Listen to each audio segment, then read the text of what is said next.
necessarily those of the management, ownership, or production of Glory 93.9 FM.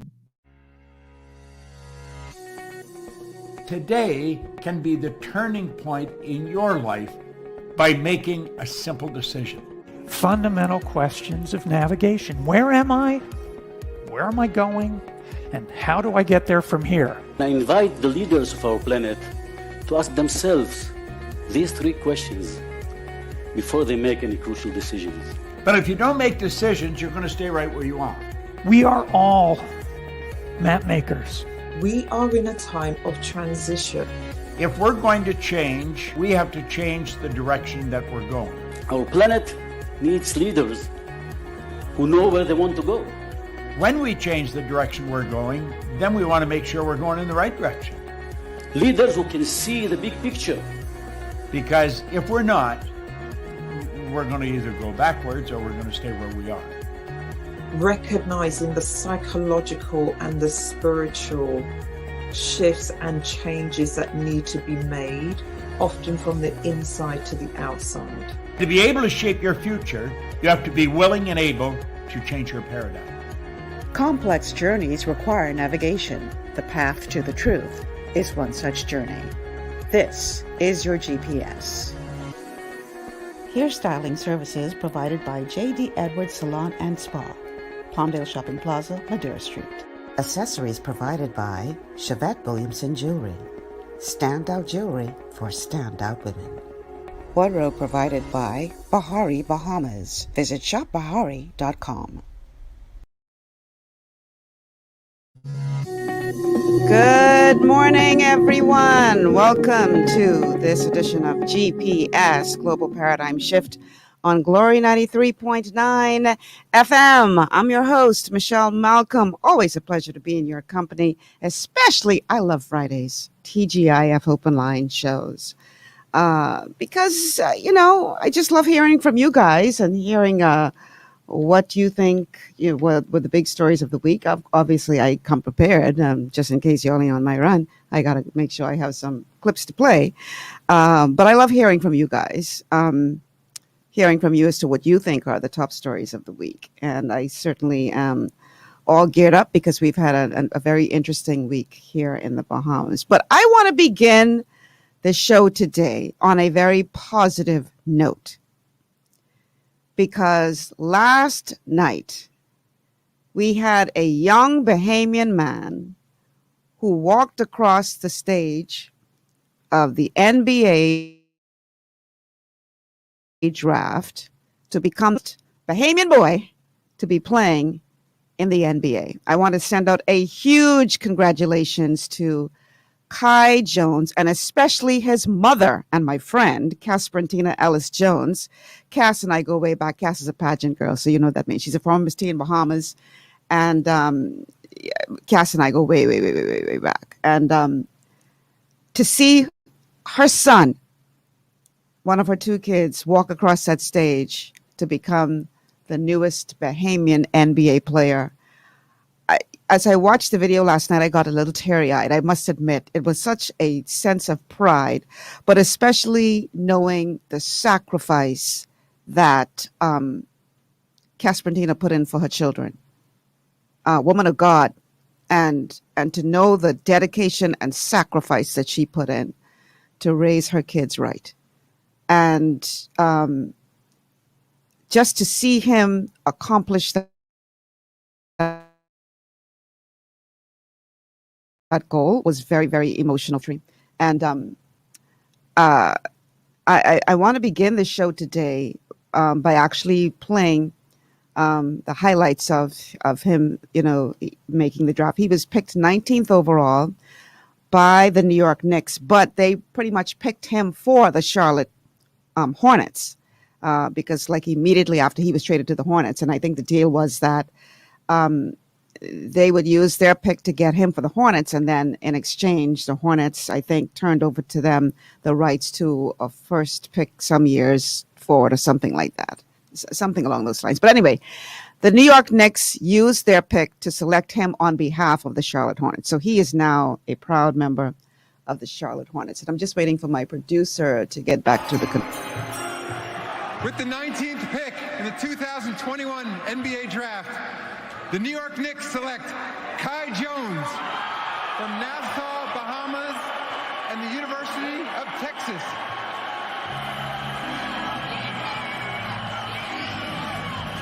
Pretty in pink, that is Kai. The Texas sophomore. What a journey for him. Parents, Devion and Casprinta. The celebration. Now, this crowd not aware, though, that the Knicks made this selection for the Hornets. So you saw that reaction from Spike.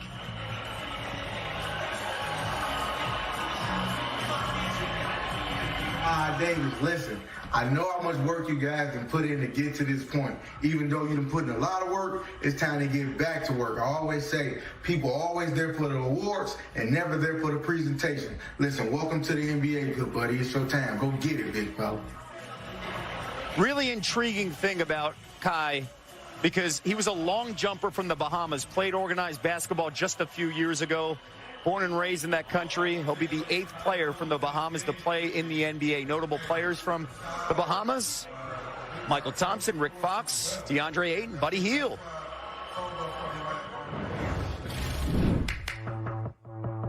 I was born and raised in Nassau, Bahamas. At the age of 15 is when I started to take basketball seriously.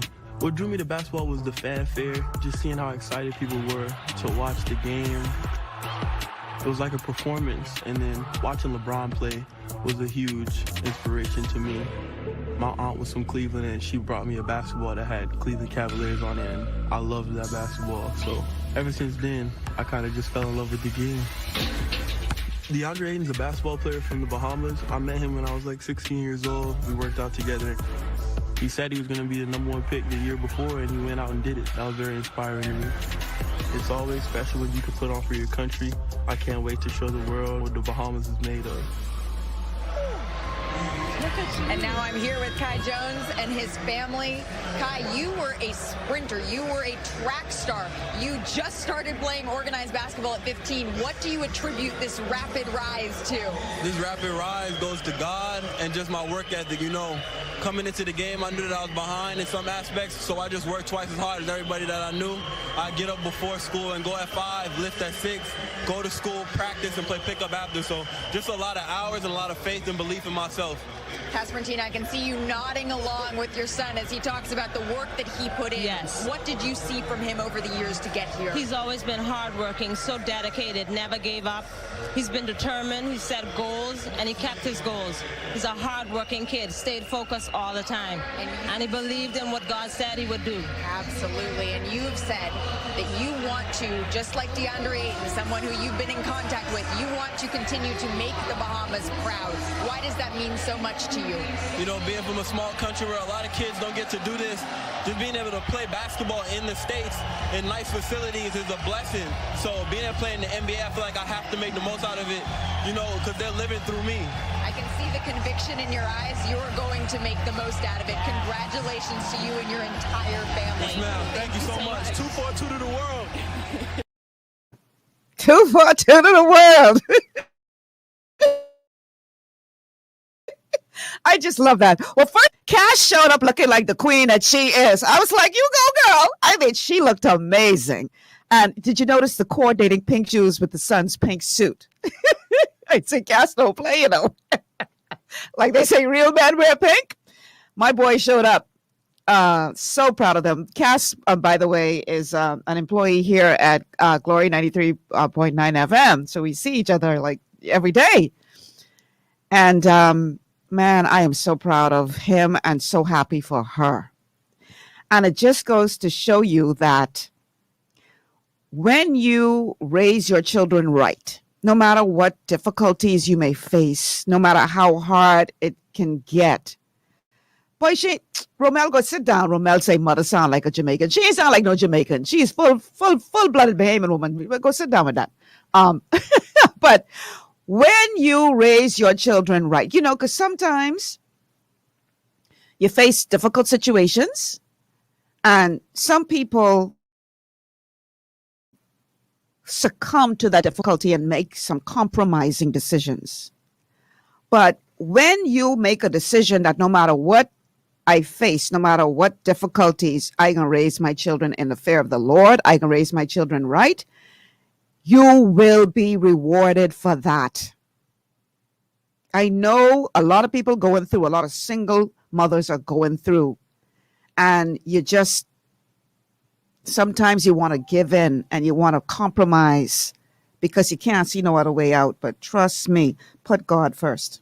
Put God first and raise your children in the fear of the Lord, and you will be rewarded. I am so, so happy for Cass and her son. I just, kudos to you, young man. Just continue to put God first. Continue to, show the world what the 242 is made of. I am so happy for him and DeAndre Ayton and Buddy Hield and all those who represent us. We have the Olympics field started today, and we know we're going to, tear that up as well. I read a comment made by Frank Rutherford, who was the first Bahamian to win an Olympic track and field medal. And he put a comment in a group that both of us are in, a chat group that both of us are in, and he was commending Kai for making it to the NBA. And he said something that I thought was very interesting, very profound. He said, "It never ceases to amaze me," and I'm paraphrasing because I can't remember exactly how he said it, but what he in essence said was, "It never ceases to amaze me how, in spite of our country approaching sports like it's recreation, we are able to produce world-class athletes." And I thought, wow, that's deep. That's deep, because we really don't treat our athletes well, all things considered. If you consider the United States, whenever they achieve what our athletes are able to achieve, man, they ain't got to wait no more for the rest of their life. Set. I remember when there was all that hullabaloo about naming the street after Tonique Williams-Darling. And some people were like, oh, she don't deserve that, and this and the next, and carrying on so bad. To give the girl the name of a street. And this one particular gentleman reached out to me and said, well, what are your thoughts on this, Miss Malcolm? You think it's right that a street should be named after her? All these other people who have accomplished so much in this country, why should she get a street named after her? And I said to him, if that young lady were an American, and if she had accomplished as an American what she just accomplished, being both world champion and Olympic champion, the endorsements she would have gotten, that girl wouldn't have to work again for the rest of her life. And you're around here making noise because they name us Shilly? And all he said was, well, I really hadn't thought of it that way. We got to learn how to celebrate our young people when they are accomplishing, when they're doing well. You're talking the highest level of sports.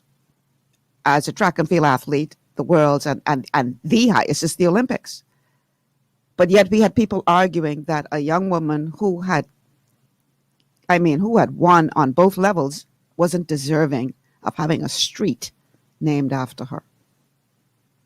I just think that's despicable, but that is typical of the Bahamian attitude. So, I really hope that we find a way to celebrate not just our young athletes, but our young people in general who are excelling and who are, raising their game, whichever field they are in. We had studios with them. We need to celebrate the young people in our lives, the young people around us, the young people in our country who are doing well. Because, in the news, we hear about the gangbangers. We hear about the fellas who, doing the bike lane shuffle. And we hear about all the bad stuff. They on the news all the time. We need to equally and more so highlight the young people in this country, and there are many, who are focused, who are driven, who are disciplined, who have their eye on the prize, and who are staying along the straight and narrow path towards their goal. Because it's really easy to get distracted and go down the wrong path. And especially nowadays, these young people have so much coming against them. I often say that, people in my generation, we really can't fathom what these young people face it, because we didn't have to face it. And for any young person to navigate through all of that and still make something of themselves, I want to applaud you. I want to applaud you. We take the moment this morning to applaud Kai and Cass and the whole family, but any other young person who is doing anything positive in this country, I applaud you. Because I know it ain't easy. I know it ain't easy. And so I just want to encourage all of you parents out there, no matter what circumstances you are facing, no matter how hard it gets, never underestimate the potential of what your child has to offer the world, and create an environment as much as humanly possible to foster that potential so that it can give birth to purpose, so that they can become what they were designed, what they were created to become. I am just so excited to watch Kai's career, that he really does want to represent himself, his family, and his country well. And you can tell that he's carrying that weight on him to understand that this ain't just about you going to the NBA and making plenty of money, but you have now little Bahamian boys looking up to you the same way he looked up to DeAndre Ayton. Little Bahamian boys and girls will be looking up to him.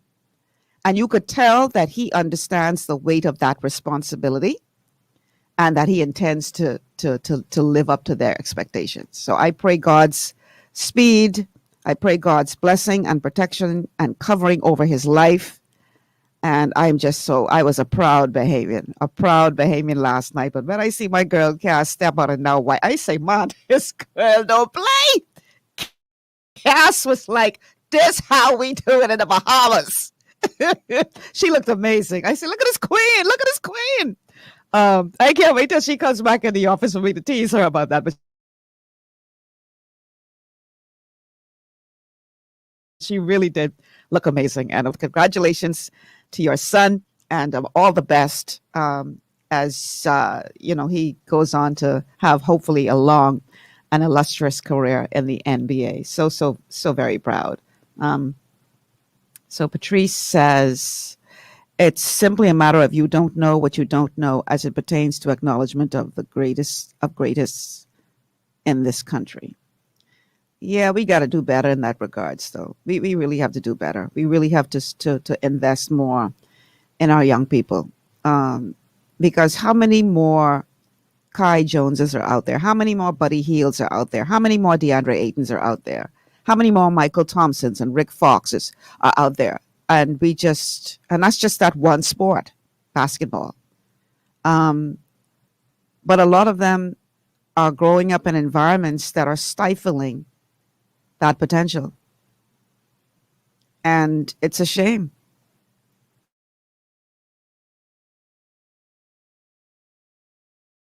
Because goals that they should have and would have reached had they been given the right encouragement and been in the right environment. So I just again want to congratulate Cass. All of your hard work and prayers and tears and dedication was not in vain. Young man has made you proud, and he's made the entire nation of the Bahamas proud. And I can't wait to see what he does with his career. If he keeps going in the direction that he's heading in now, I am very, very confident that we're going to see some great things from him. Because he's a very focused young man. Put God first. I love that. When he acknowledged God as the reason why he has been able to accomplish what he could accomplish. God and his work ethic. That's a powerful combination. God and a strong work ethic. And you cannot help but to succeed. So you go, girl, Cass. Congratulations. Can't wait to see you back in the office. Yeah, Cass wasn't playing with them. She said, let me show you.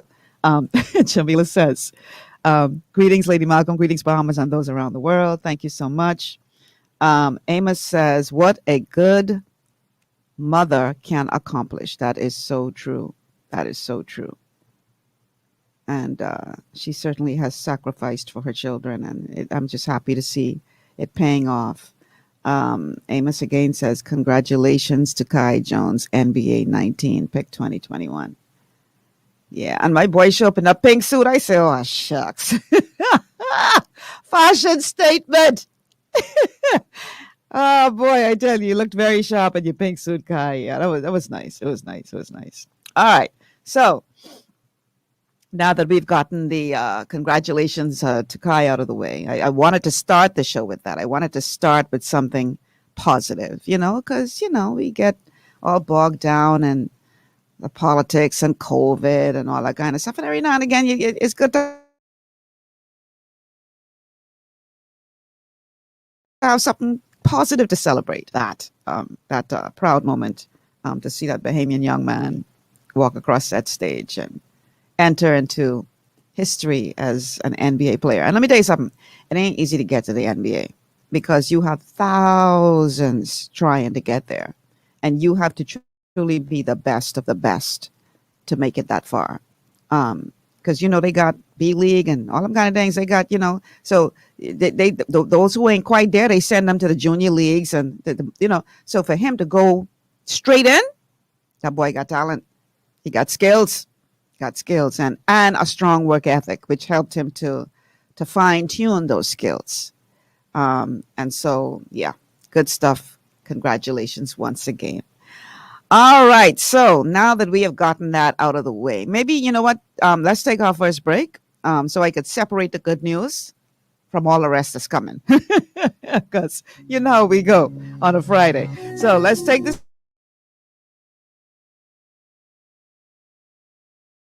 break. And then when we come back, we're going to talk about the week home. We'll be back after these words from our sponsors. For all your building needs, it's Carib Construction and Project Management on Gladstone Road. We build it all: schools, homes, hotels, and more, including structures requiring a Phase 3 electrical contractor. We also provide project management services. The first step towards your dream building begins at Carib Construction and Project Management. Call us at 376-1556 or 341-4466. Executive Printers is your one-stop shop for all your branding and customization needs. Letterheads, envelopes, business cards, invoices, share and gift certificates, rubber stamps, vouchers, funeral programs, brochures, flyers, banners, and promotional items like mugs, water bottles, mouse pads, and key rings, all with personable service and great quality. No project is too small or too large. For great turnaround and competitive pricing, make an executive decision. Call us at 393-5011.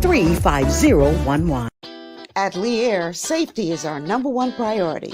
Flying since 1996, we offer scheduled flights into Fresh Creek and Mangrove Key Andros and Great Harbor Key, Berry Island, twice daily, 7 days a week. Affordable charter services are also available to anywhere in the Bahamas and the Caribbean. Lee Air Charter Services. Call 225-3267, 702-7127, or 322-1317 for reservations. Your body's immune system is under constant pressure from things like stress, lack of exercise, and toxins in the environment. It's crucial to be proactive and support your immune system with the nutrients it needs to function effectively. But it's often hard to get these nutrients from food alone. Introducing fast-acting Zinc Plus Immune Support by Longevity. Unlike zinc-only supplements, Zinc Plus Immune Support builds on the proven power of zinc and adds complementary nutrients to give your immune system extra support.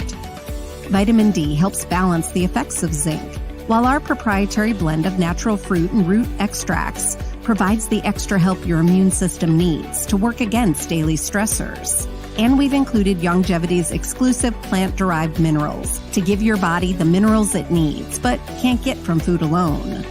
And because Zinc Plus Immune Support is delivered in a great-tasting sugar-free berry-flavored lozenge, it encourages quicker absorption of all these nutrients into your body. Zinc Plus Immune Support. Zinc plus the extra support your body needs to promote a healthy immune system. To learn more, contact your longevity associate. This portion of GPS is brought to you by Alive. Alive. Believe in best. And by Tropical Gyros. Not just good food, it's an experience.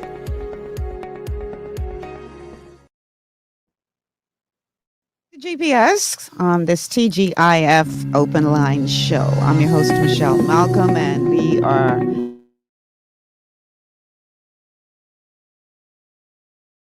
discussing the week that was. The telephone 828-3543. 828-3543 is the number to call, and the text line 828-2543. 828-2543. One more time, because I'm told I read through it too fast all the time. 828-2543 is the text line. So, Wednesday night, everybody was tuned in to hear what the competent authority would have to say. And I have to tell you, my church, we do Bible study online every Wednesday night, right?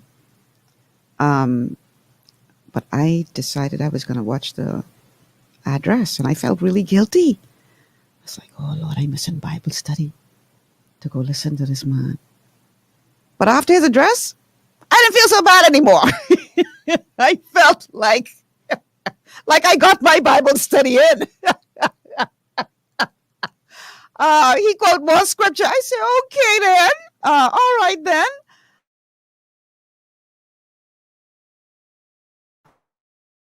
But a lot of people were saying that they were disappointed by his address, that they felt that they wasted time watching it. They felt he didn't say anything new.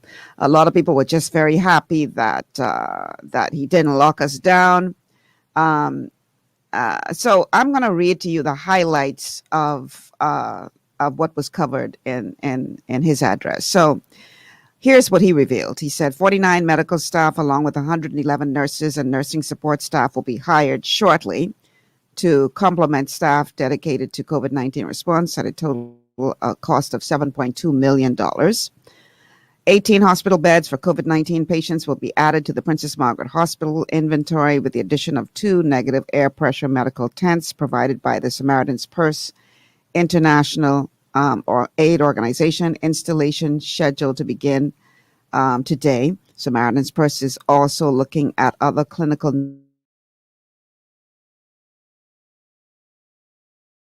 needs with respect to manpower supplies. PHA working with a donor who has offered to provide an additional medical tent. Medical tents previously donated by the United States government for other purposes are being assessed to determine if they can be turned into negative air pressure tents and used in the treatment of COVID-19 patients. Countries will only get out of the pandemic, according to him, by vaccinating a large percentage of their populations. None of the COVID-19 hospitalized cases at the Princess Margaret Hospital or COVID-19 related deaths have been individuals who have been fully vaccinated against the against the virus, he said, quoting Dr. Nakia Forbes, the director of infectious diseases. The Bahamas has been notified by PAHO that the third round of prepaid vaccines made up of 33,600 doses of AstraZeneca through the COVAX facility is expected to arrive in the Bahamas next week. Government working closely with CARICOM and the U.S. government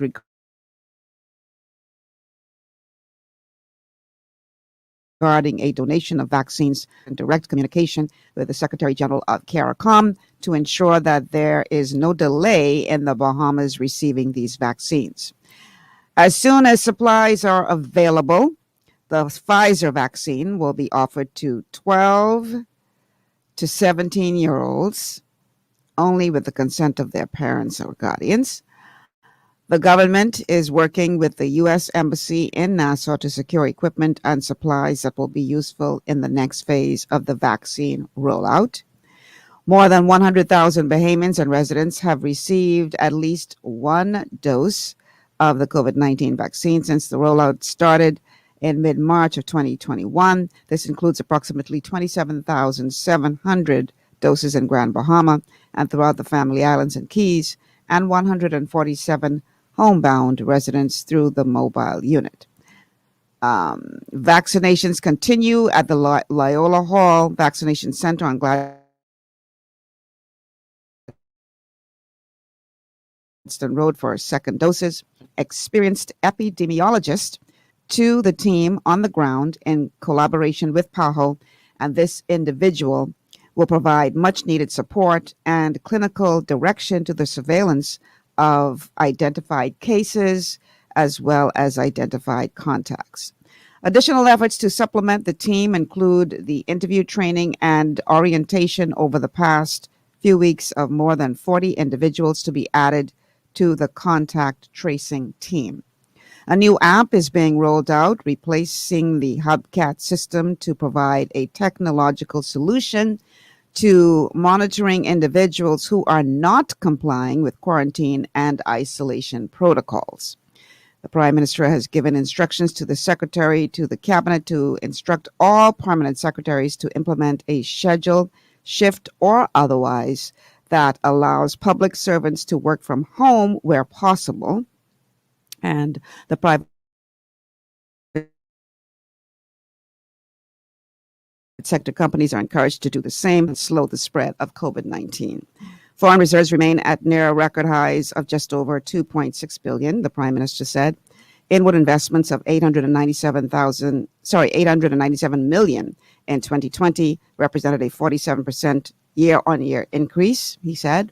More than $60 million invested in Bahamian small businesses during his administration term, fueling the country's economic rebound. Again, these are just the highlights as he presented them. Over the last 6-month period from January to June 2021, revenue numbers have beaten budget targets by tens of millions of dollars, he said. And finally, preliminary revenue numbers for July are millions ahead of budget projections. They are not far off the similar point in July 2019 before Hurricane Dorian and the pandemic. Those are the highlights of what the Prime Minister had to say. There are very few things that can unite all of one of the things that did unite them. And they were united in saying that they were really not impressed with the Prime Minister's address. So let's see what his political opponents had to say about his presentation. Prime Minister Dr. Hubert Minnis providing a lengthy update last night on his government's plan to mitigate the spread of COVID-19 and how it intends to build capacity in the healthcare system.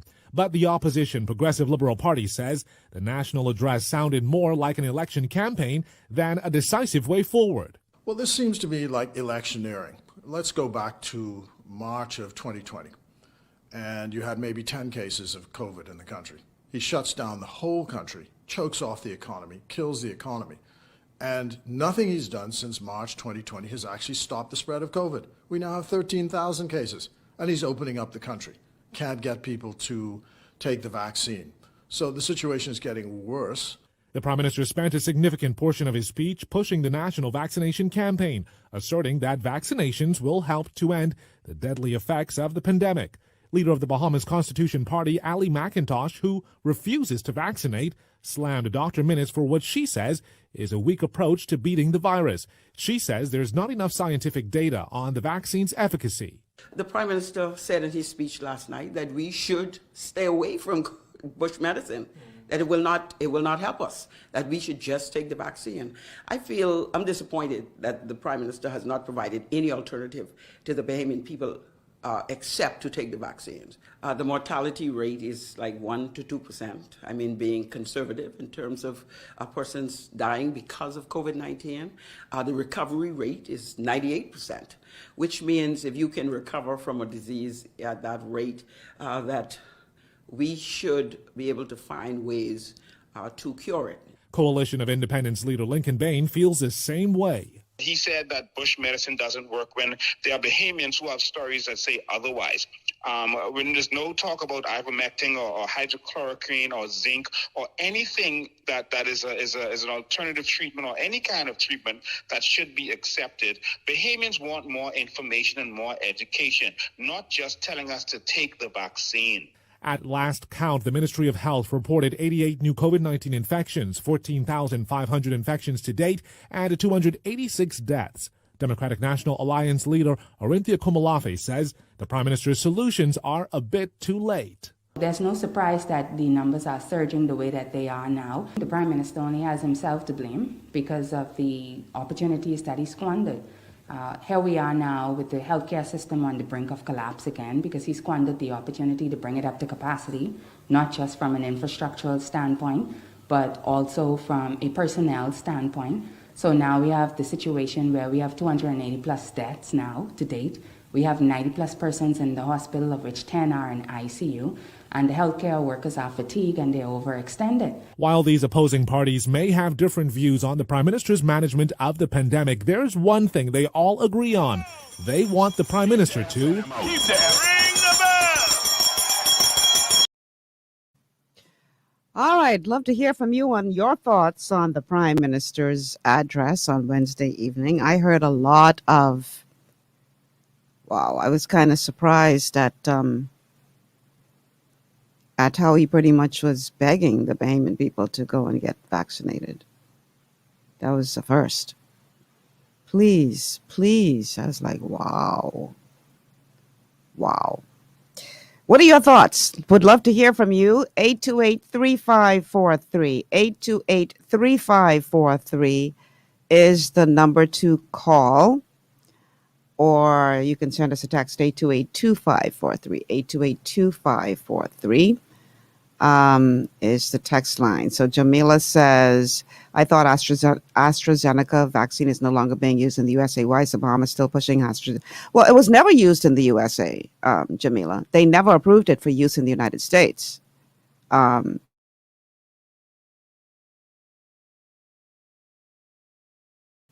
So that the Biden administration is saying that they have AstraZeneca, that they can send to the rest of the world, but they never approved it for their people to use. I'm just saying. I'm making no statement as to whether or not that means anything. I'm just pointing out a fact. It was not used in the United States, ever. So whatever you make of that, that's on you. But what are your thoughts? I want to hear from you guys as it relates to, how you felt after you would have heard the Prime Minister's address, whether or not you felt his address gave you any more information that you needed to make any decisions that you need to make, or whether or not it was pretty much more of the same.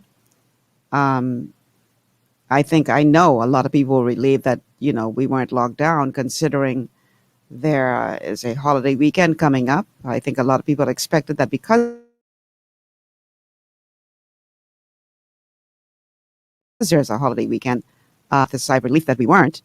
But that too has caused some controversy because some people are saying, well, he locked us down when we didn't have nearly as many cases. And now the healthcare facilities are on the brink of collapse and he's not locking us down. Why? Why now? When back then it was necessary, how is it not necessary now? And some are saying it's all to do with politics and maintaining power. Others are saying it has to do with the economy. We can't afford to lock down the economy again. Just can't do it. And so this is why they believe he had no choice but to leave the country open to visitors who have decided to start coming back to the Bahamas. And so I just found it very, like I say, fascinating that his whole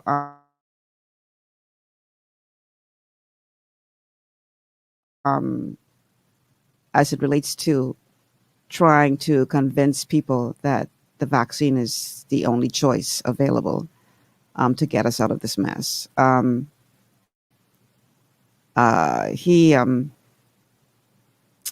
He just had a totally different approach. He didn't come with a hammer to beat anybody over the head. He just came begging people now, please, please. I was like, wow, this is rather interesting.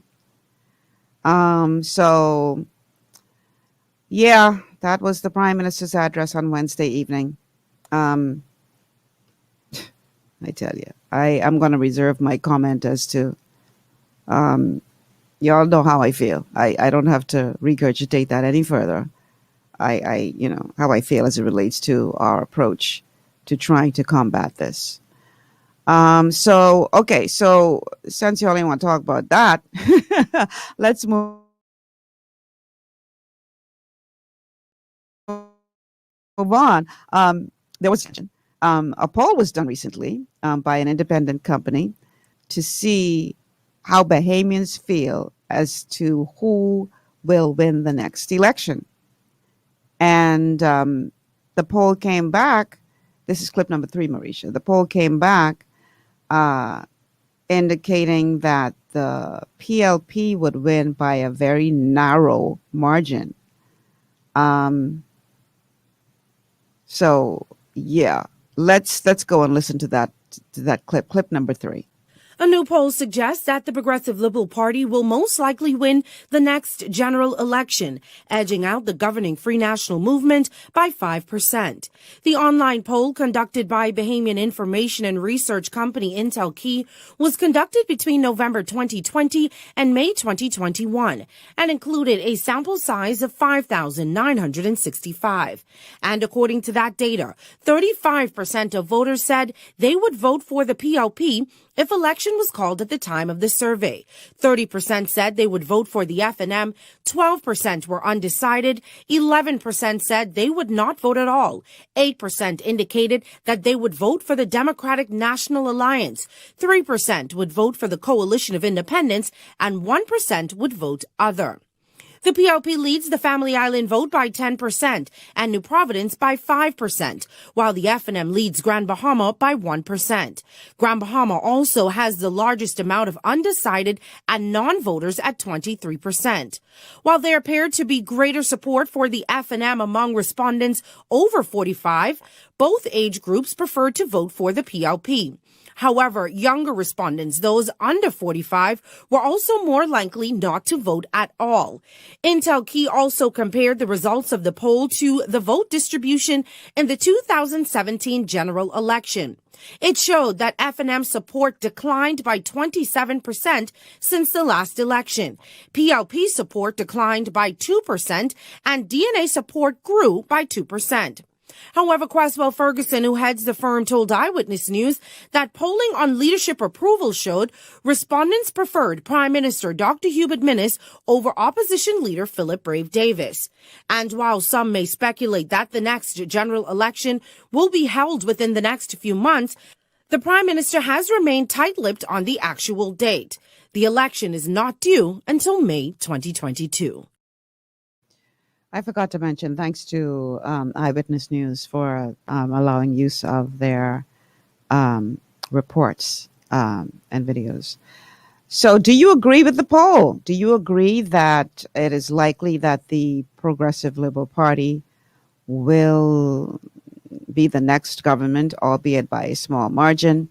Do you think that all of these third and independent parties and independent individuals who are running will shake up the apple cart? And if so, to what degree? I'd love to hear from you on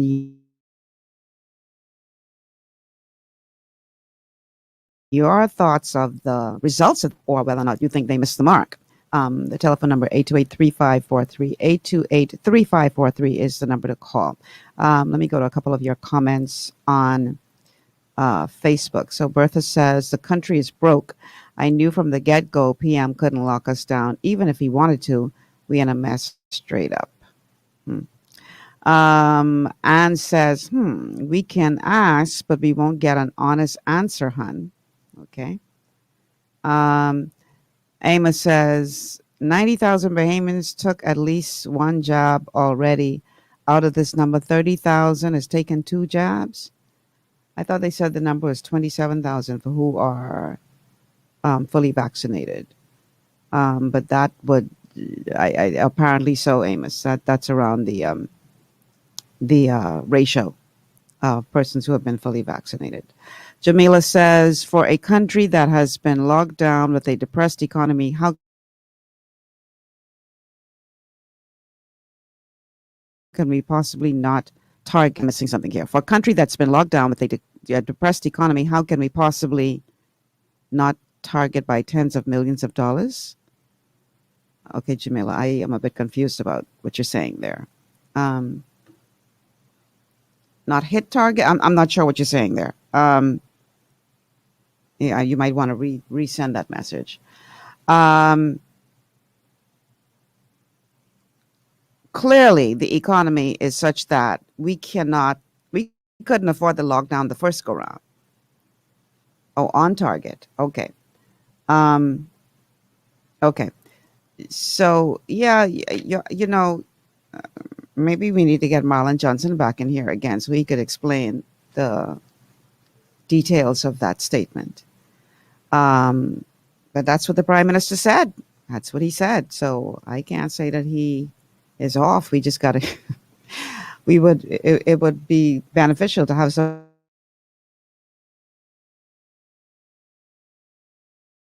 come and explain it, perhaps again. Although I don't know how much more he can say that he hasn't already said on the show. Because he's already done the show twice and given us quite comprehensive answers as to where we are at from an economic standpoint. But the economy, clearly, I mean, it's encouraging to see visitors coming back. But we can't afford to close down again. We can't. We are on the brink. If y'all haven't figured that out by now, know that we are on the brink financially, economically. And they just holding on by a thread. I hear what the prime minister said, but everybody who knows what is really going on knows that the economy is in trouble. We're in trouble. And he's doing everything that he can to hold on to that thread until he is able to get a new mandate. So he could not shut down the country again. Like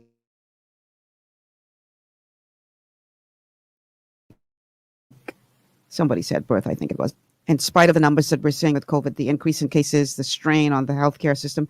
And let me just say this.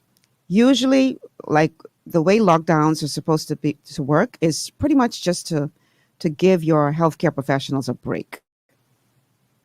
This is what I was advised, that when you see a lockdown happening, the purpose of that is to give them a breather so they could catch themselves. So if everybody's on lockdown, it makes it more difficult to spread.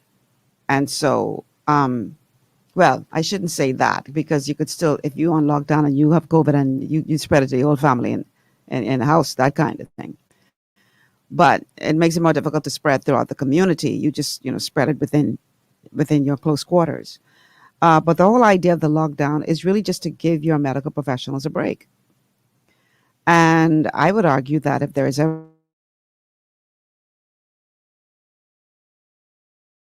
ever a time when they needed a break, it's now. He cannot do it. Even if that's what he wanted to do, he can't do it. And so this is why now they have to bring on more medical professionals, more doctors and nurses, which they should have been doing a long time, quite frankly. I don't get why you had to come to this point before you make that decision. I'm happy that they have made the decision to do so, but I just think that is kind of late. They should have not been sitting at home in the midst of this pandemic anyway. So now they're talking about trying to find more tents and bringing Samaritan's Purse back in and bringing in the more doctors and nurses, because he can't shut it down. He cannot shut it down purely for economic reasons. He cannot. That would be the nail in the coffin. And so, it is what it is. He has some tough decisions to make.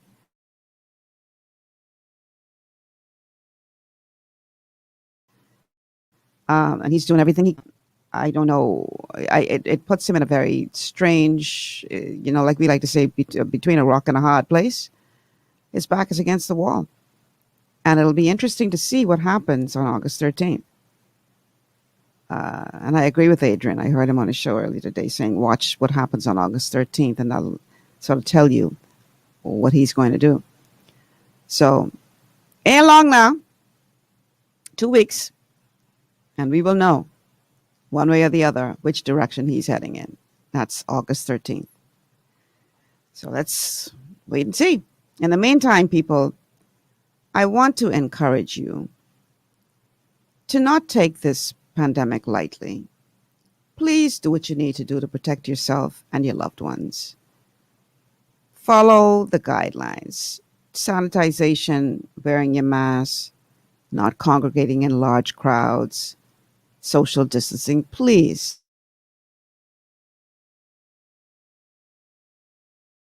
Continue to do that. We can't take this for granted. We can't throw caution to the wind. I think we have to take it more seriously. I have my own views as to what we need to do to get us out of this mess. It's the social distancing and the hand washing and all that kind of stuff. That's just one part of the solution, but that's only avoiding contact. That's not doing anything to help the patient. And to me, that's where we're missing the mark, because we're focusing only on avoiding contact. And then if for some reason you still come down with it, then we got to treat you in the hospital. We're missing a big component, which is strengthening the body, strengthening the immune system. That's what's missing. Let's go to the phone lines. Caller, welcome to GPS. Yes. Hi, Michelle. Hi. Yes, saying good afternoon. Well, good morning and afternoon now to GPS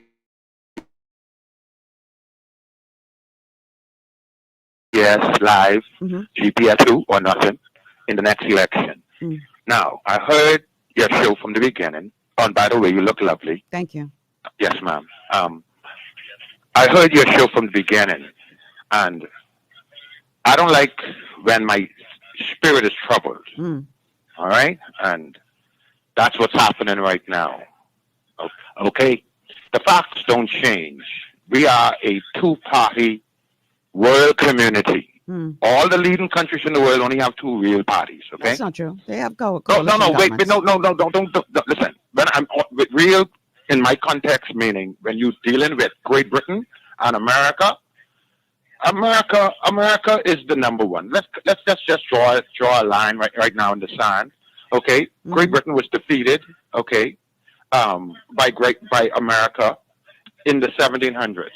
3 years later, our Parliament met for the first time. So who met for the first time? The record might reflect Great Britain, but their master, who just defeated them 3 years prior, and by World War II, if it was not for America, two-party system. As far as I'm concerned, I don't care what they say how much party in America. Only two parties dominates America. That's the Republicans and the Democrats. Right. Okay? Now, and that's what I mean in context of only two-party thing, okay? No disrespect to the third parties and any other sovereigns of nations who wish to be to create and be a part of these things. What am I saying here? The Bahamian people, as relates to the previous government, many persons who lost their homes are staying with family or relatives, and in some cases, maybe with strangers. The deputy leader of the Progressive Liberal Party, okay, is an insurance man. Okay? The leader of the Progressive Liberal Party is an attorney ever produced in Philip Brave Davis. God bless him. He's also a QC to prove it. Now, what am I saying? The small Bahamian people who own this country, okay, what are, in international terms, black and white, are the sovereign citizens, Michelle. That's you. That's your parents, that's your family, that's anyone and everyone who you know to be a real, sovereign, caring, loving Bahamian. Okay? Now, when any party, not pointing fingers at any one of them, any one of the two right now, but when any party, constitution, okay, gets to the place where it trumps the sovereign, the supreme law of our land, or when lawyers and what they stand for, doctors and what they stand for,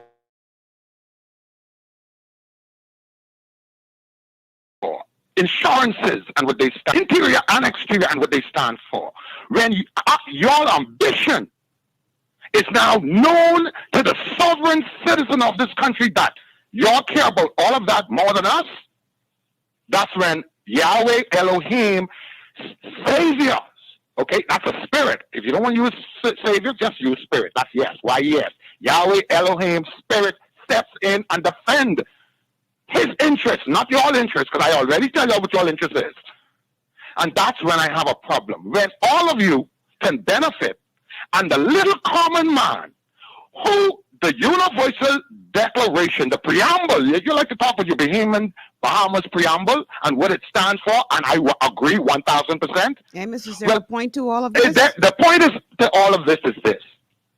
If you're gonna make me take something, okay, that you know is test, maybe it wasn't even like you on your show declare, wasn't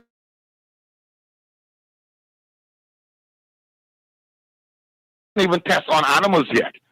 It's supposed to live on $50, and the opposition don't have no problem with that. And business people on that paradise island are off their jobs with our children wondering what they're going to have for breakfast, lunch, or dinner, how the bill's going to be paid, the parents thinking. And what y'all telling me, no one is going to come to our defense? Are we wrong? Because the government, or because y'all want to leave this one to go to the next one? Y'all need to get your act together, because our individual vote interferes with people's private lives. That's the point I'm making here. Okay. For everyone to consider today. God bless everyone on this blessed Friday. And yes, thank Yahweh Elohim, it's Friday. All right. Thank you so much for calling, Amos. We're going to take a break. Yeah, let's take a break. And then when we come back, we are going to continue on a TGIF open line show today. Guys, you know, some people are saying Amos taking up too much time, but then you call and let us hear your voice.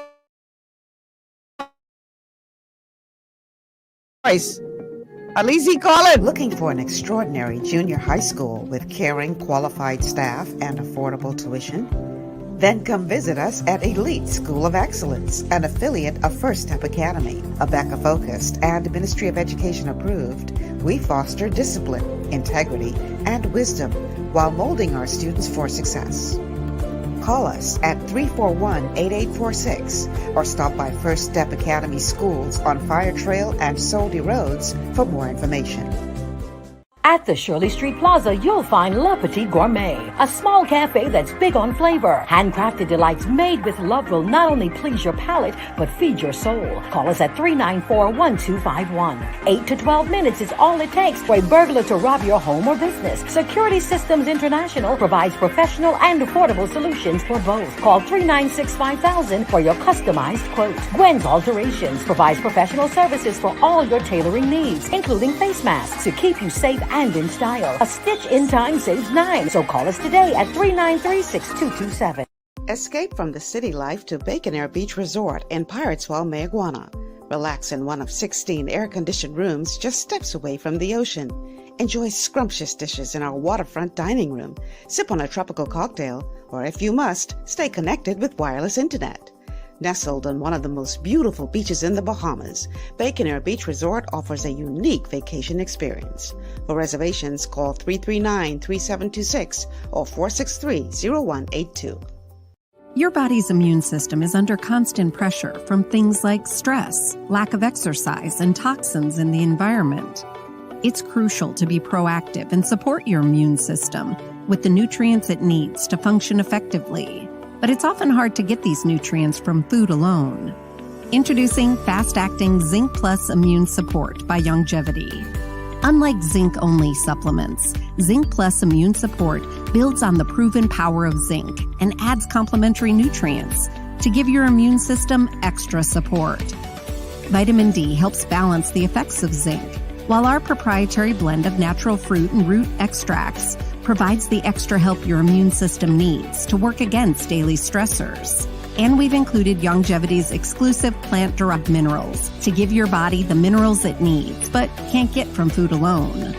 And because Zinc Plus Immune Support is delivered in a great-tasting, sugar-free, berry-flavored lozenge, it encourages quicker absorption of all these nutrients into your body. Zinc Plus Immune Support. Zinc plus the extra support your body needs to promote a healthy immune system. To learn more, contact your Longevity associate. This portion of GPS is brought to you by Easy Car Sales, home of the electric vehicle. Visit easy242.com and free yourself from gas. Welcome back to GPS, Global Paradigm Shift on Glory 93.9 FM. I'm your host, Michelle Malcolm, and it's good to be in your company on this Friday.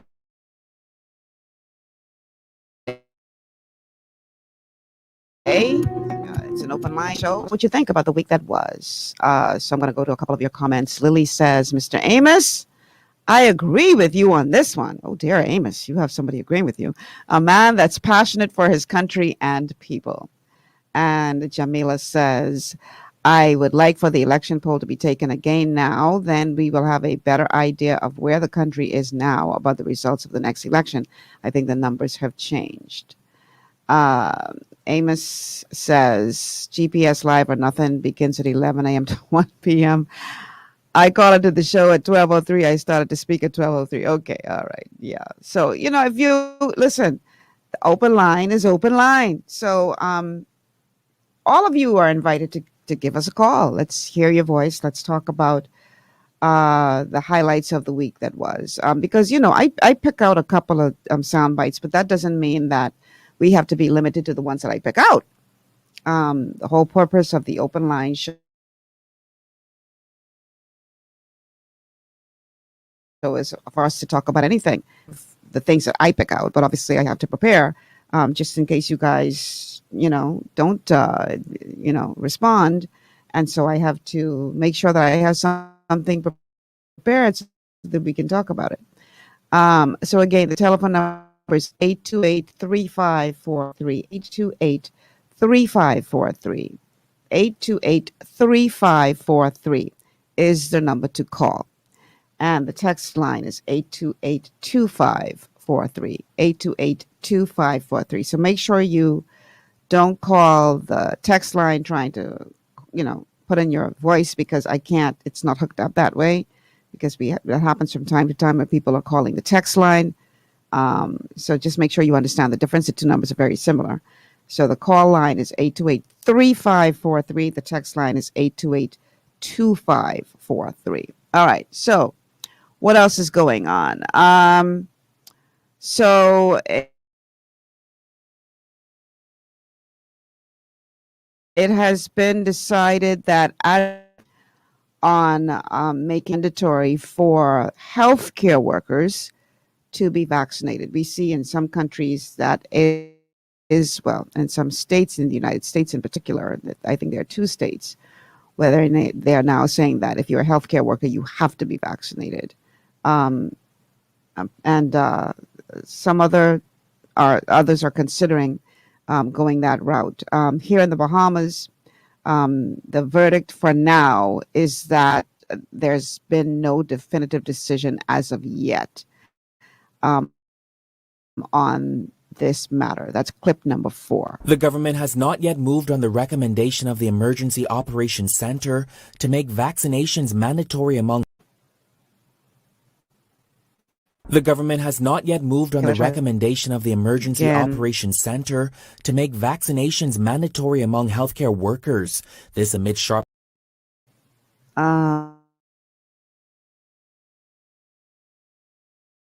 The government has not yet moved on the recommendation of the Emergency Operations Center to make vaccinations mandatory among healthcare workers. This amid sharply rising cases and a deteriorating healthcare system. The discussion was reignited as California and New York City on Monday announced the mandates for their employees, while the Department of Veterans Affairs said frontline healthcare workers must get vaccinated or face possible termination. Now, that is not the current position of the government of the Bahamas. Let me state that emphatically. It is not the current position of the government of the Bahamas. This was a recommendation made by the health professionals in the Bahamas, in the Ministry of Health, to the government as a way for us to be able to help arrest and deal with the spread of COVID. But the government of the Bahamas has not made a decision, as have others around the globe, to move in the direction of a mandatory requirement for healthcare workers. But with vaccinations reportedly slow among healthcare workers, Minister Wells suggests that leaders in the profession ought to take more responsibility. Do you even know what their position is on vaccination? If you are asked, what is the position of these individuals? Do they believe that their members should be vaccinated? Whether it's the doctors, president of the union, whether it's the nurses, president of the union, whether it's other people in the healthcare professionals? I think the fourth estate should ask, because I think that's instructive as to where we are and to where we should go. And if their vaccine hesitancy is due to them not wanting the vaccine currently offered in the Bahamas, Minister Wells says choosing AstraZeneca was one of the best decisions they've made. AstraZeneca has now become the workhorse of the vaccine world, and it has proven its worth in that it is 92% effective against the Delta variant and against other variants that have come along. And whereas there's now talk of other vaccines either not performing as well or needing booster shots for those vaccines, there's no such talk about that with AstraZeneca. Okay, so first and foremost, somebody really needs to sit the ministers across all the time, like he ready to, throw blows. You need to dial that back a little bit, dude. But, I found it interesting that he would say that the health professionals within the Ministry of Health are advising them to make it mandatory for healthcare workers on the front lines to take the vaccine. And I find that interesting in the context that 50% of healthcare workers, including doctors and nurses, 50% of them have so far decided that they haven't taken the vaccine. 50% of doctors and nurses in this country are among the unvaccinated. Now, these are people who see sick people all the time.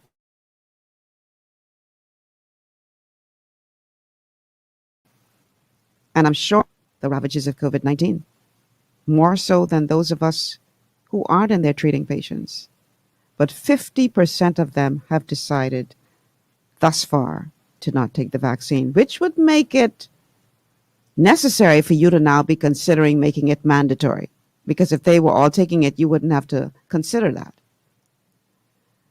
So are they also, as was described by the editorial that Adrian forwarded to me today, gullible? These doctors and nurses who have decided not to take it, are they listening to the talk show hosts? And is that why they're deciding not to take the vaccine? Because they're gullible and they listen to the talk show hosts?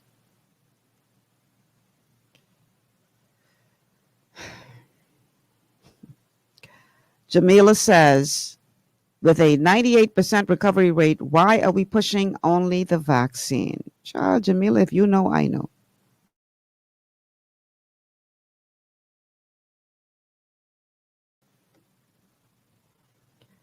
But what are you saying about the doctors and nurses who have decided not to take it thus far? To the degree where you are now considering making it mandatory, forcing them to take it or lose your job. Are they gullible? Are they naive? Are they being led around by talk show hosts? I didn't know we had that much power as talk show hosts to convince doctors that they shouldn't take a vaccine. Somebody sent me a video of, and I don't know how. I think this video was early on in the vaccine rollout. So I don't know if this position has since changed. I would have to go and do some research to find out. But somebody sent me a video of an interview that was being done by the Pfizer CEO.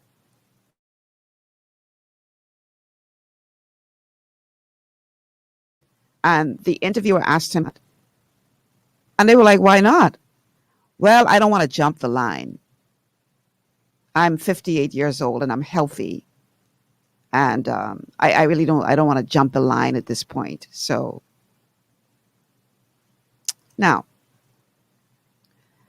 if you are the manufacturer of a vaccine, I would think that a good PR move would be for you to be the first person with the cameras rolling, getting a shot in your arm as the manufacturer of the vaccine. Would you agree or disagree on that? Now, I don't know, maybe he's taken it since. Okay?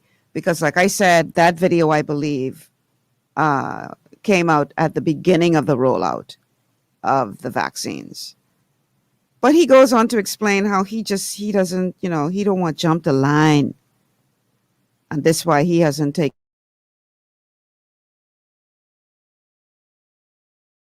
the jab.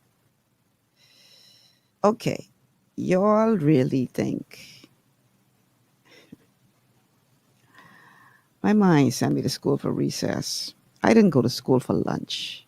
I actually learned one or two things in school. But I just thought that was so disingenuous. You making the vaccine. You don't think you should be the first one to demonstrate how safe it is because you're willing to take it in your arm? That would have been a great PR exercise, I would think. Have all the cameras there, all the CNN and ABC and NBC and CBS and MSNBC and everybody. Have everybody there rolling their camera. And you, the CEO, roll up your sleeve and let them give you the job right there in front of everybody. Great PR. But you don't want to jump the line? Another thing that I find interesting, all of a sudden now we see where they are recalling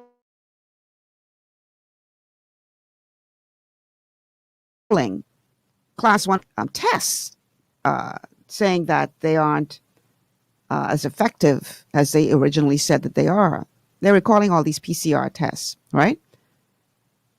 And I find it interesting that while that is going on, while they are all of a sudden saying these tests aren't doing the job that they said they were doing at the beginning and making it mandatory that you go take these tests, now all of a sudden these tests are being recalled.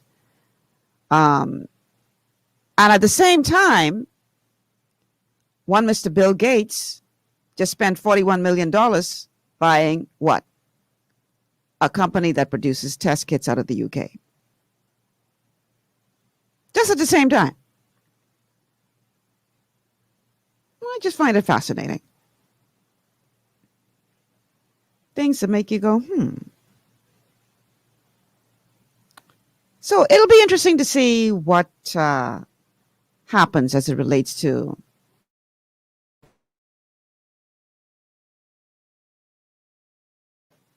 this whole narrative of the tech effective. And it'll be interesting to see what Mr. Gates's new company that he's acquired that produces test kits, what that will do. Just keep your eye open. Keep your eyes open and just keep watching. Now, is that leading the doctors and nurses and all the rest of y'all who decided not to take the job down the wrong path? Am I being irresponsible to my nation by pointing that out? It is what it is. Facts are facts. And, one of the things that I wish to say with regard to that is that is one of the main reasons why I decided to do that series of shows that I did interviewing world-renowned, respected scientists and doctors from around the world. The very first one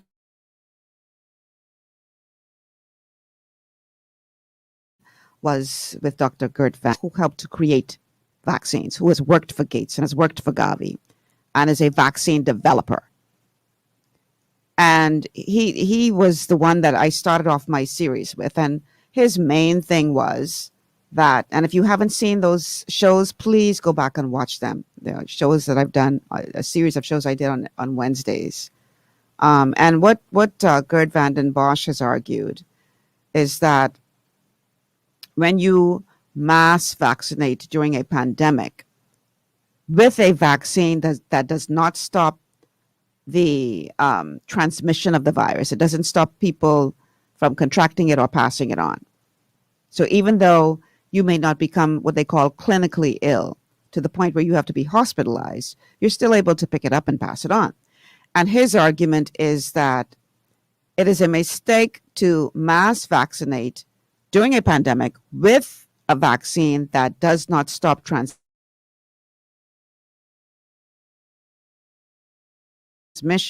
because the perfect breeding ground for variants. And his argument is that you're running the risk of creating a variant that is so dangerous that it becomes immune. I don't know if immune is the right word. Resistant is the word I'm looking for. That it becomes resistant to vaccines. In other words, you're creating a super virus. He was sounding this alarm from the beginning of the vaccine rollout. So he didn't just start saying this. And what do we see? Variants now popping up, alpha, delta. I mean, all of these variants are now popping up. And you have to wonder if this man, what he was saying, is true. And again, he's coming from a scientific perspective. He brought all of his documentation to show why he did a series, like I said, of persons like Dr. Robert Malone, inventor of the mRNA technology, to talk about his concerns about mRNA vaccines and why he believes that we should put brakes on this. I had people on like Dr. Ian Fleming, who went into great detail, using the CDC's own documents showing what is really happening with regard to this whole vaccine campaign. So, does that mean that by putting that information out there, I was being irresponsible or leading my country down the wrong path? I really don't think so, because somebody needs to put the information out there. These aren't quacks. These aren't people who are just spewing off opinion. These are well-respected and virologists and doctors. Dr. Fleming championed the research on inflammatory response, actually got a patent for it, which is now widely accepted in the treatment of heart disease and inflammatory response in general. And his argument is that there has been a wrong approach to treating patients with COVID, because it's been treated as a respiratory problem when it's really an inflammatory response. And he too is saying that there needs to be a halt on this whole vaccine campaign. And he laid out in detail all of the reasons why. So when you want to come with criticisms about talk show hosts and being irresponsible and all this kind of stuff, are those scientists also irresponsible for pointing out what they are truly concerned about? Is anybody who has anything to say other than the official? Are we so powerful that we can mislead doctors who have decided that they don't want to take a chance with this thing? Wow. I really didn't know we had that much power. Amazing. Just amazing. Ah, boy. Listen, man, I think we need to stop insulting people's intelligence. That if you have decided that this is something you don't want to do at this time, that you must be stupid and naive and gullible.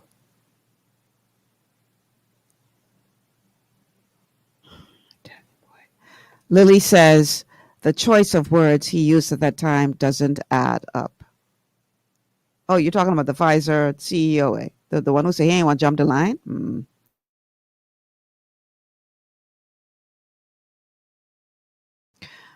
Bertha says, let's see. Amos says, Bahamians, remember we are the Bush and sea salt medication capital. Bush meds or nothing. Thanks for all your pointers, Michelle.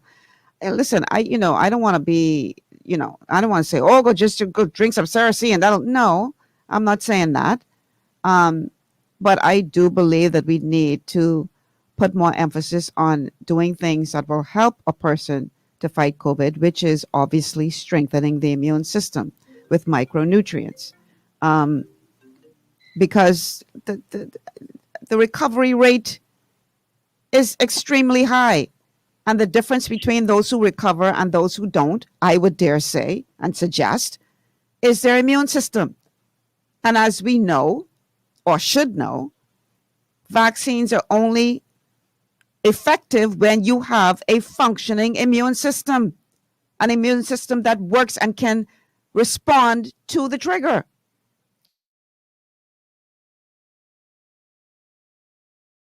So why are we ignoring it, GPS?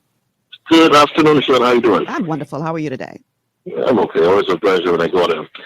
I was listening to some of the points you made, and another too. There's a video circulating about the comparisons to that day of Butterminus and speech given by America's vice president, and they almost sound identical. I was wondering. Yeah, I was wondering if, this is Sunday and this is church service or what was going on. There's all kind of Bible and Christ name was thought about. I thought, let's go to pass out the collection. Look at this guy go between church service and campaigning. Well, he's a little lost. So of course, everybody had the issue and stand back. He didn't. But it's just so amazing. Everyone's reading from the same script. Very much. I don't know how to comment on our Prime Minister, the directive he's getting, if he has much of a choice. In all fairness, I'll say that. Okay. However, he has not exercised any form of man. The words are escaping right now. It was just so amazing the fact that he was speaking so biblically Wednesday night and talking about our neighbor and this and that, and a lot of Bahamians, have been overtaxed and lost everything, and little assistance is given in comparison, Going back to what Amos said in his text, we're a culture that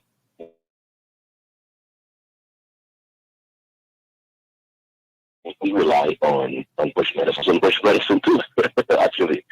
And they synthesize what they get from the earth. Yeah.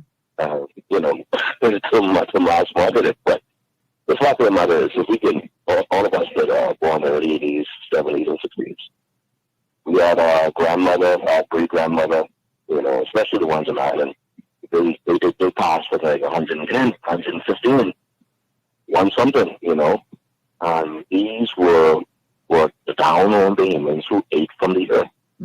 And they relied on bush remedies when it comes down to the ailment.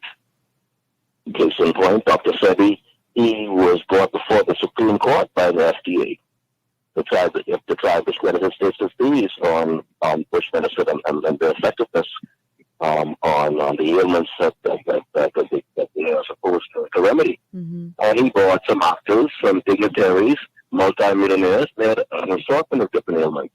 With HIV, the glaucoma, to arthritis, you name it. Even Dr. Joel Wallach, you hear me talk about him a lot. He has successfully sued and won cases against the FDA 12 times, right? And what he sued the FDA for was simply the ability to let people know the connection between certain micronutrients and eradication of certain diseases. So, for instance, selenium is a killer of cancer.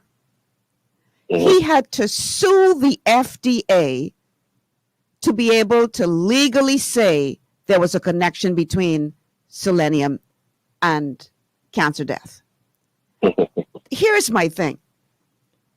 If that is true, why would they want to suppress that information? Why did he have to take the FDA to court to release that information, to be able to say that information without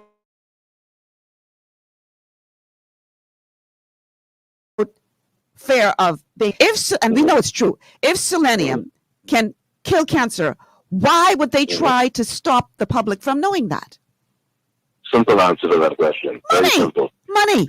The farm industry is, man, I can only imagine. But in the last 15 years, they've made a couple of $1 trillion, basically. And they're making trillions more from this whole COVID pandemic. This right here, the fact that doctors cannot come out, and the ones that do have the balls to come out, they discredit it. You know, that speaks volumes. The mere fact that, wow, the mere fact that even down here, I was watching the movements of Kevin Bethel. I've heard of him. I've never met him, but Kevin Bethel, notice he said quite a few things beyond the headlines and things. How he had success treating patients with ivermectin, yes.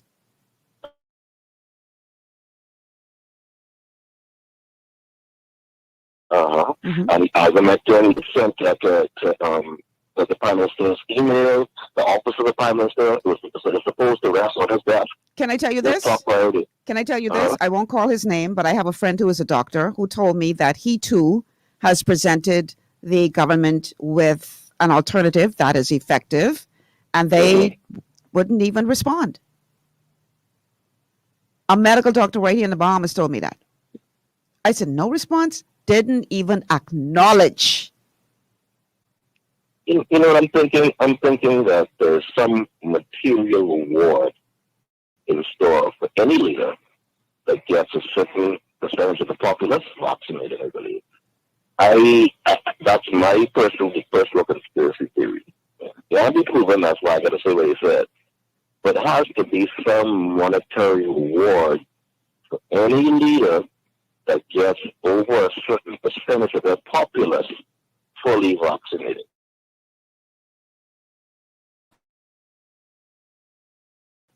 That's what I consider the focus is primarily on us getting vaccinated. Now, for the last month and a quarter, we've had a significant amount of violent deaths, violent murders taking place.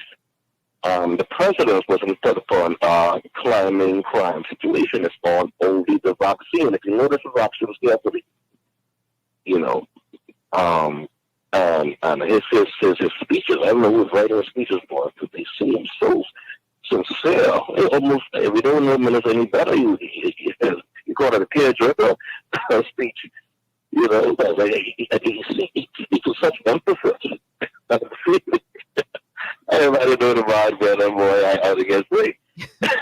You know? I mean, everything is COVID-19 vaccination and the AstraZeneca vaccine only. You know, we don't even have a menu, you know. It's like everybody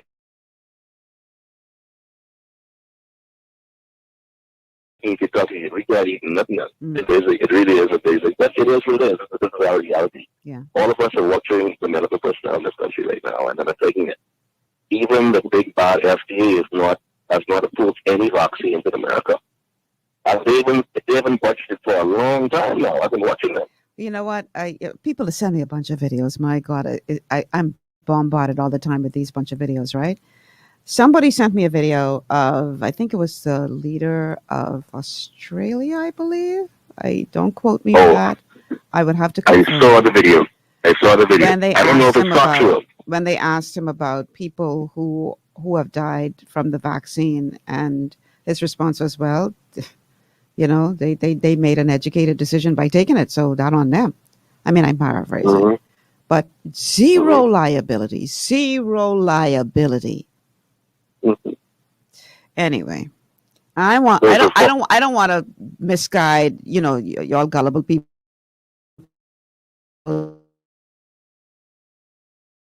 down the wrong path. From yesterday, Michelle, I said, look here, I said, it's your personal decision, you know, from like you mentioned just now. I mean, any medication, any drug has zero liability clause. You know, before they even started administrating it to the public, zero liability clause. Just once your guinea pigs know that you didn't get nothing, then everything cool. That's the first step. Now, come to a shot, man. It's safe. You know, and that's ridiculousness. You know, we all have to use that power, that God-given power of discernment. Just like we were built with our immune system that functions properly and effectively, we are also given our God-given discernment, man, and we got to use that. We cannot allow anybody to force anything down our throat just because they make it difficult. You know, some of nothing good in the ministry has come about without sacrifice. All right, and that goes with everything. I hear you. Michelle, I've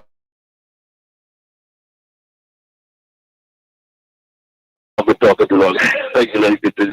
Have a good one.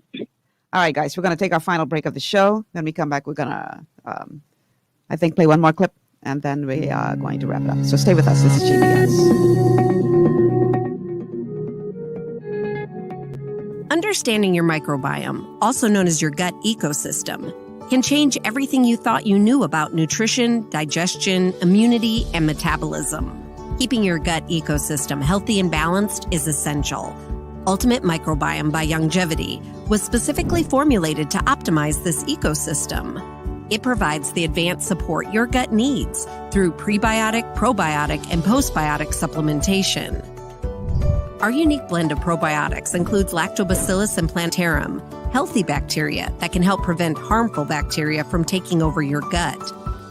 Increasing your gut's population of beneficial bacteria creates a more balanced gut microbiome, which has been shown to aid in weight loss, skin health, sleep, mood, and may even help with seasonal allergies.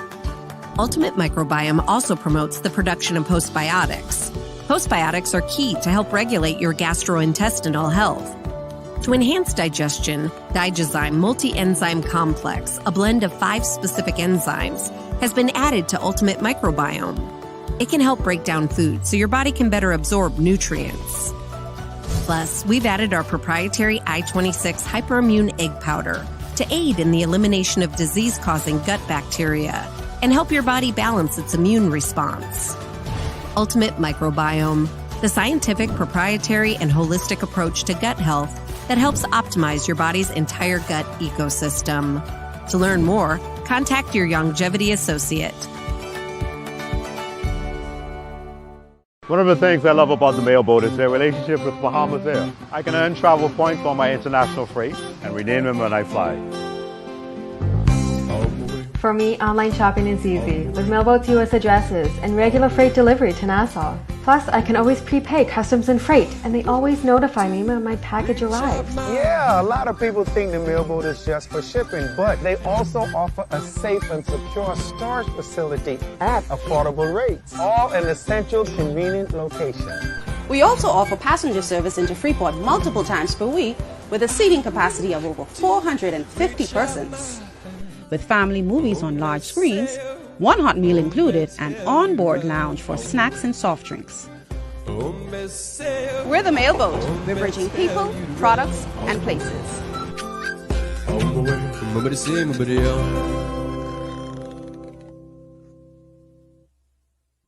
To stay healthy, it's crucial to make sure you get the nutrition you need every day. But it's difficult to get all your recommended vitamins and minerals from food alone. Even in the United States, 94% of people are deficient in at least one nutrient.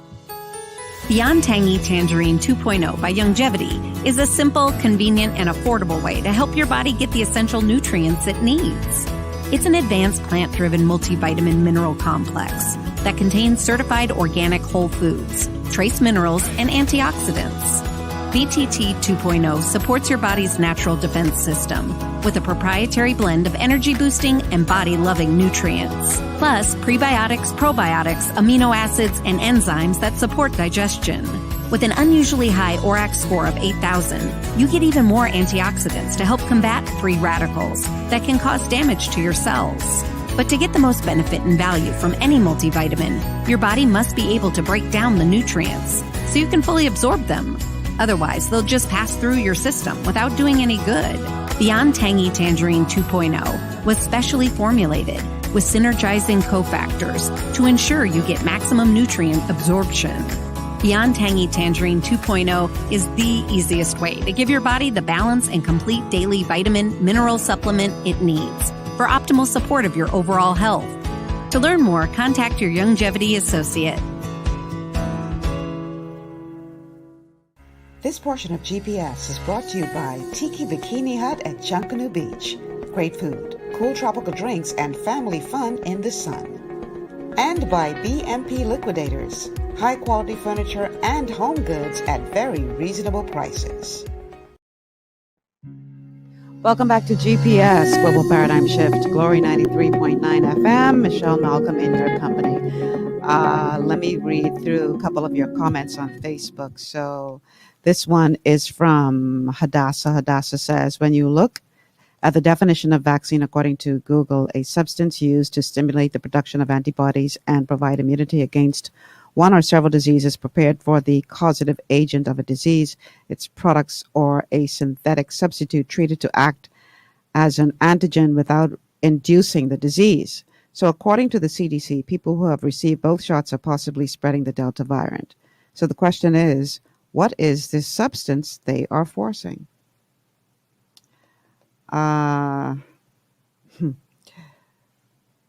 Amos says,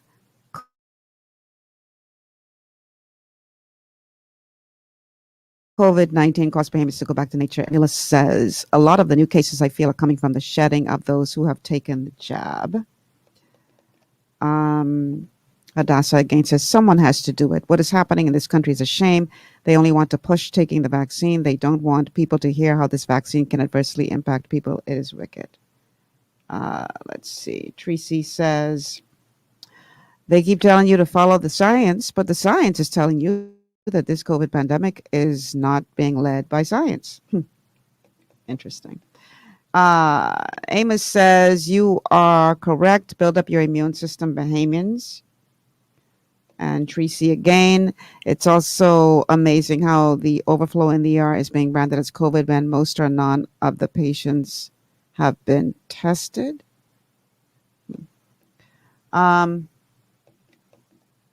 Amos says, knowledge and botanicals must be taught to us all throughout the entire Bahamas.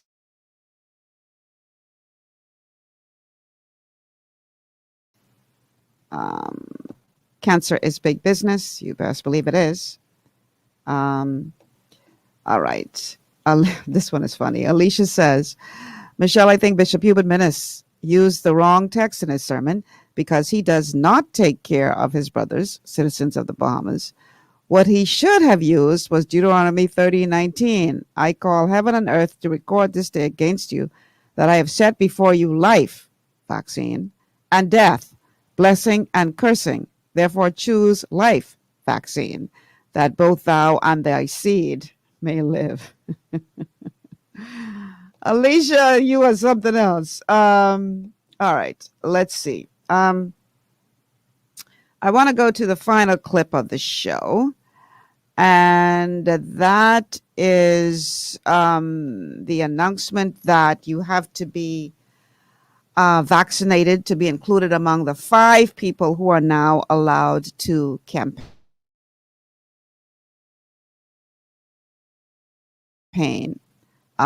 You with that. So let's go to clip number 5. The country's political please, parties are tonight accusing the government of political oppression after the Minister of Health, Renwood Wells, announced last week that political campaigning will be limited to groups of 5 people and everyone has to be fully vaccinated. Of course, it's politically motivated and it's trying to get an up and an advantage over your opponents and stop your opponents from moving forward. Bad decision, not guided by science, but by hocus pocus, sticking your finger in the wind and trying to beat down your opponents by using the power of the state, and in this case, the emergency orders, to defeat a fair fight. Dr. Hubert Minnis is trying to suppress the campaigns of other parties. There's no other explanation for this. Coalition of Independents leader Lincoln Bain says his party will continue to campaign responsibly.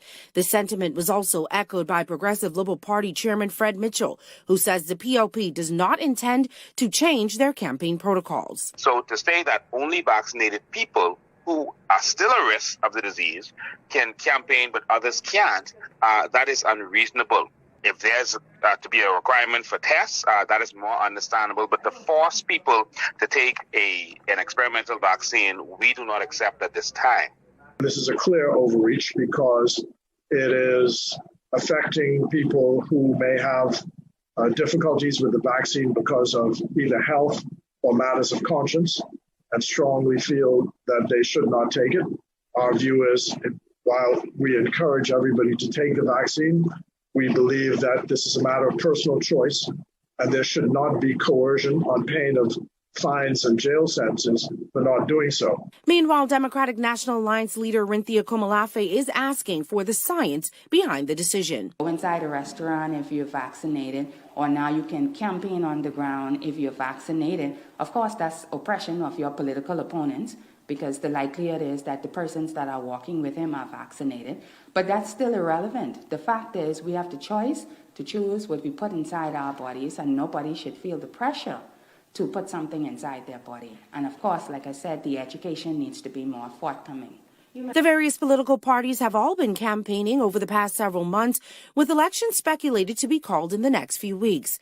However, Prime Minister Dr. Hubert Minnis has said on several occasions that the election is not due until May 2022. Well, here's the thing, and this is just me. I ain't saying you should do this. This is just me. But if this is followed, where only people who are vaccinated are allowed to campaign in groups of 5, when they come knocking on my door, I ain't gonna open it. I ain't care what color. I open the door. Because I know that those 5 people could very well be spreaders. Look healthy, feel good, but could be passing on virus. 5 of them. So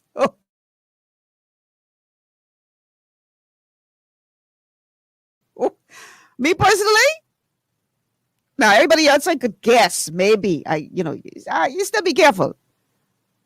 But if I know all 5 of y'all have been vaccinated, talk to me through the window. Because y'all could very well be the ones who bring that to my house.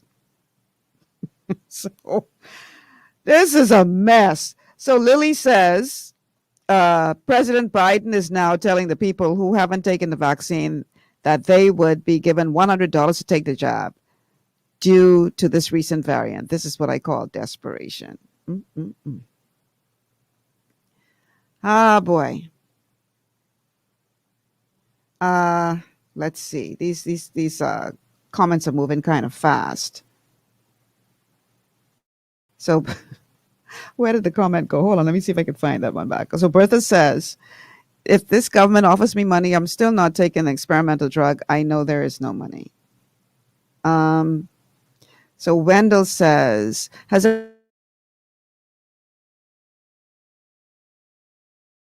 anyone asks why it is that Brent Simonet campaign at the center on Carmichael Road, we all know that if Brent is involved, there is money to be made. Obviously, this is a money-making thing for a few at our expense.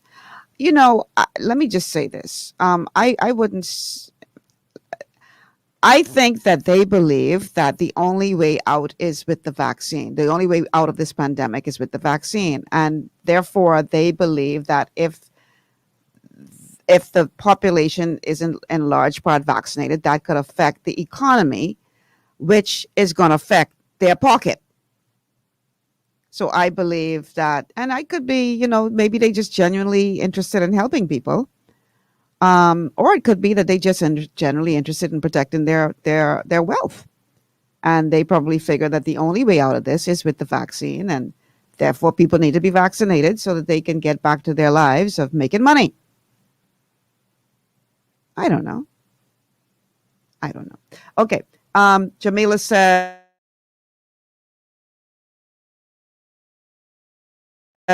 I like that lady, Malcolm. I appreciate your support. Let's see. Oh, you must be talking about me opening the door. Eh? Yeah, child, I opening the door for nothing. 5 of y'all vaccinated. No, that's okay. Y'all ain't bringing that to my house. Adrian says, many persons are of the opinion that getting vaccinated has turned into a big political football. PLPs are against it. Do you agree? I can't say that PLPs are against it because Philip Brave Davis got vaccinated. So what make you think they're against it? They are saying that it should be a personal choice, but I don't think they ever came out and said they're against it. At least I don't remember hearing that.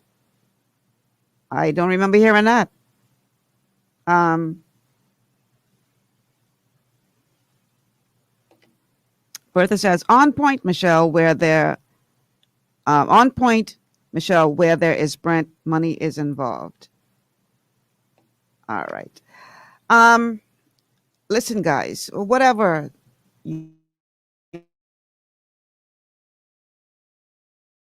your personal choice. And as long as you choose, then use that option. Whatever you choose. I'm not going to hate on anybody who's decided to take the vaccine. I'm not hating on them.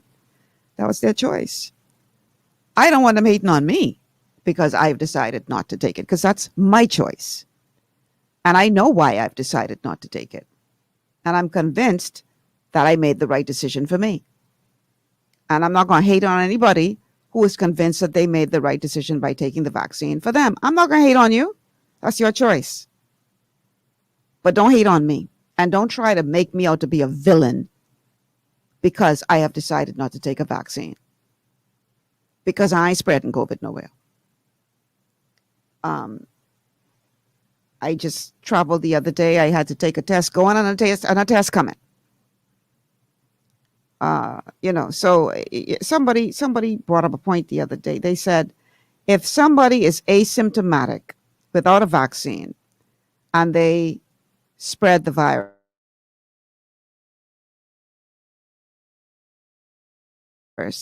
they are vilified. We have people like that golf player, can't remember his name, who has been fully vaccinated and now twice shown to have COVID-19 to the point where he had to withdraw from 2 different tournaments, I believe. But he is not vilified.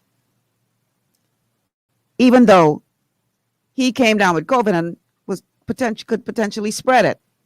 But he took the vaccine, fully vaccinated. So we need to stop with this divisive rhetoric. Let people make their own choice. Nobody should force anybody to put anything in their bodies they don't want to put into it. Nobody has that right. The first line of sovereignty is sovereignty over yourself.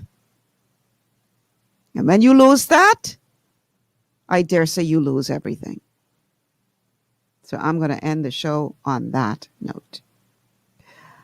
Thank you so much for joining me today on this open line show. It's 1 o'clock. Got to get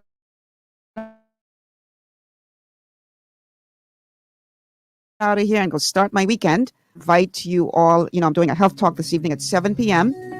I will put the flyer on my Facebook page so you can see how to get into that health talk. We're going to be talking about your best defense against COVID-19. That's this evening at 7 p.m. and it'll be on Zoom. All right. So I'm Michelle Malcolm. Thank you so much for joining me. Have a good afternoon and a great weekend, everybody. I'll see you guys next week. you.